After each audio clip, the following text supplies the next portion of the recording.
As a child, I had a lot of malaria. And being covered in a hot pot with a blanket to make me sweat to get rid of malaria. I didn't know what was going on, and I decided that when I grow up, I will make sure that I find out what is this disease, and I'll work on it and try to see how I can help others not to have malaria. I had other research projects that I was carrying out in onchocerciasis, river blindness, but all the time I knew I wanted to get back to malaria. So I got a grant from USAID to start my studies in malaria, and they suggested that I needed an American collaborator. So they found Dr. Diane Taylor, who was in Georgetown University. And together then we started doing work with malaria to work on malaria in pregnancy. When a woman gets pregnant, there is that organ called the placenta, a site that is so lovable by the malaria parasite. And when you take the blood, you don't even find it. So we were involved in that kind of a research to help diagnosis for pregnant women. And then we moved on there to understand what is happening, and also studying little children that are born from these pregnant women and how much malaria they get afterwards when the mother had malaria.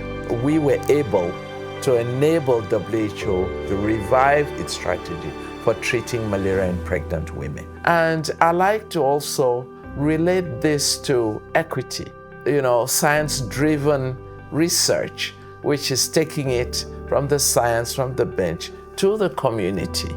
So we usually would take the gynecologists from town to these women in the villages, and we followed up the children. If they were sick, we took care of them, and that's the kind of research we did. Since 1999, I chair the African Region Certification Commission for Polio Eradication.